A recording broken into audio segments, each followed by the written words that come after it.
അങ്ങനെ നമ്മുടെ ഗോവർദ്ധനം ചായ കുടിച്ച ഗ്ലാസ് കൊടുക്കാൻ ആളെവിടെയും നോക്കി തപ്പി നടക്കണ്ട. ആ സമയത്താണെങ്കിൽ ആ ജോലിക്കാരൻ ഒരു കുളത്തിൻ്റെ ഉള്ളിലാണ്. വലിയ കുളമാണല്ലോ എന്നൊക്കെ ഗോവർദ്ധനം ചോദിക്കുന്നുണ്ട്. വീടിൻ്റെ ആവശ്യത്തിന് കിണറുണ്ട്, തോട്ടം നനയ്ക്കാനൊക്കെ ഈ കുളത്തു നിന്നാണ് എടുക്കുക എന്നൊക്കെ പറയുന്നത് ആ ജോലിക്കാരൻ. എന്തായാലും ആ ജോലിക്കാരനോട് നമ്മളെ ഗോവർദ്ധൻ പേരെന്താ ചോദിക്കുന്നുണ്ട്. ആ സമയത്ത് അയാൾ പറയുന്നുണ്ട് ആൻ്റപ്പ എന്ന് പറയുന്നുണ്ട്. അപ്പോഴേക്കും ഗോവർദ്ധൻ അവൻ്റെ ഭാര്യയെ വിളിക്കുന്നുണ്ട്. ഭാര്യയെ വിളിച്ചിട്ട് പറയുന്നുണ്ട് നിങ്ങൾ എവിടെ, എത്ര ദിവസമായി പോയിട്ട്, നിങ്ങൾ എന്താ ഇനിയും കാണാത്തതെന്നൊക്കെ പറയുന്നുണ്ട്. ആ സമയത്ത് നമ്മൾ ഗോവർദ്ധൻ പറയുന്നുണ്ട് ഞങ്ങളിന്ന് മടങ്ങും എന്നൊക്കെ പറയുന്നുണ്ട്. എവിടെയാണെന്ന് അപ്പോൾ സ്ഥലമൊക്കെ പറഞ്ഞു കൊടുക്കുന്നുണ്ട്.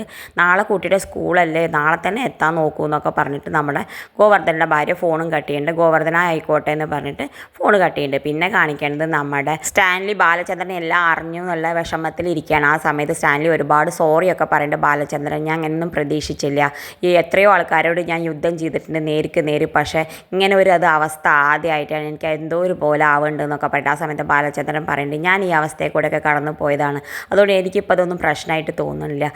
ഇനി മതി, നമ്മൾ വിഷയം ഇവിടെ വെച്ച് അവസാനിക്കുക, ഇനി നിങ്ങൾ തൽക്കാലം പോയിക്കോളൂ എന്ന് പറയുന്നത് സ്റ്റാൻലി. അതെങ്ങനെ പോവുക, ഇനി ബാക്കിയുള്ള കാര്യം ഞാൻ പറയാൻ പോകണല്ലേല്ലോ. നിങ്ങൾ രണ്ടാളും കൂടി പിരിയണ സമയത്ത് നിങ്ങളുടെ വൈജ പൂർണ്ണ ഗർഭിണിയായിരുന്നു, 9 മാസം ഗർഭിണിയായിരുന്നു. അവളൊരു പെൺകുട്ടീൻ്റെ ജന്മം നൽകി. ആ കുട്ടി ഇപ്പം ഉണ്ട് എന്ന് പറയുന്നത്. അത് കേൾക്കുമ്പോൾ നമ്മുടെ സ്റ്റാൻലിക്കാണെങ്കിൽ ആകെ പേടിച്ച് പറയ്ക്കുന്നുണ്ട്. എന്നിട്ട് സ്റ്റാൻലി ചോദിക്കുന്നുണ്ട് ആ കുട്ടി ഇപ്പം ഉണ്ടെങ്കിൽ വൈജ വളർത്തുണ്ടാവും, അല്ലെങ്കിൽ അവളുടെ ഏട്ടന്മാർ വളർത്തുണ്ടാവും, അതിപ്പോൾ ഇനി എന്തിനാ പറയണമെന്ന് പറഞ്ഞു. അത് നിങ്ങൾ അറിഞ്ഞേ പറ്റൂ. ആ കുട്ടി ഞങ്ങളൊന്നല്ല വളർത്തണം. ആ കുട്ടി കഴിഞ്ഞ 22 വർഷമായിട്ട് അനാഥാലയത്തിലായിരുന്നു.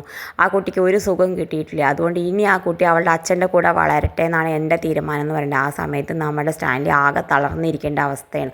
ആ സമയത്ത് ബാലചന്ദ്രൻ വീണ്ടും പോയിട്ട് ചോദിക്കുന്നുണ്ട് നിങ്ങളിങ്ങനെ തളർന്നിട്ട് കാര്യമില്ല, എനിക്കറിയാം നിങ്ങൾക്ക് ഭാര്യയും മക്കളൊക്കെ ഉണ്ട്, അവളെ അംഗീകരിക്കാൻ ബുദ്ധിമുട്ടുണ്ട്, പക്ഷെ ആലോചിച്ചിട്ട് ഒരു തീരുമാനം എടുത്താൽ മതി എന്ന് പറയുന്നുണ്ട്. എന്തായാലും നമ്മുടെ സ്റ്റാൻലി വീണ്ടും നീട്ടിട്ട് പറയുന്നുണ്ട് അവൾക്ക് ഞാൻ ഒരു വീടോ പണിയോ കുറേ ഫിക്സഡോ ഒക്കെ ചെയ്ത് കൊടുക്കാമെന്ന് പറഞ്ഞു. ഇതൊക്കെ അവൾ അംഗീകരിക്കില്ല. അവൾ മാനമര്യാദയായിട്ടുള്ള കുട്ടിയാണ്, അതുകൊണ്ടൊന്നും കാര്യമില്ല. അവളെ ഞാൻ നോക്കിയതിനേക്കാട്ടിലും പൊന്നു പോലെ കണ്ണിലെ കൃഷ്ണമണി പോലെ നോക്കാൻ വയ്ക്കുമെങ്കിൽ മാത്രം, ഒരിക്കലും ഉപേക്ഷിക്കില്ലെങ്കിൽ മാത്രം അവളെ നിങ്ങൾ കൊണ്ടുവന്ന് നോക്കുക. നിങ്ങൾക്ക് പറ്റില്ലെങ്കിൽ നോ പറയാൻ ഒരു മടിയും കരുതണ്ട, എന്നോട് പറയാമെന്ന് പറയുന്നുണ്ട്. അവൾ എന്നെ അച്ഛാന്നാ വിളിക്കണേ, എന്നെക്കാട്ടിലും നിങ്ങൾ നേരെ നോക്കിയേ പറ്റൂ, അതാണ് എൻ്റെ ആവശ്യം. അവൾ വേറെന്ത് ആവശ്യം അംഗീകരിച്ചാലും എൻ്റെ ആവശ്യം ഇതാണെന്ന് പറയുന്നത് നമ്മുടെ ബാലചന്ദ്രൻ. ആ സമയത്ത് വീണ്ടും സ്റ്റാൻലി ചോദിക്കുന്നുണ്ട് വൈജയ്ക്ക് അറിയോ ആ കുട്ടി ജീവിച്ചിരിപ്പുണ്ടെന്ന്.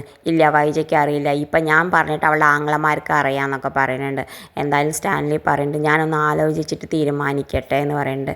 എന്താ ബാലചന്ദ്രൻ വേഗം വിസിറ്റിംഗ് കാർഡ് എടുത്ത് വെച്ച് കൊടുത്തിട്ട് പറയുന്നുണ്ട് നിങ്ങൾ ആലോചിച്ചിട്ട് വിവരം അറിയിച്ചാൽ മതി.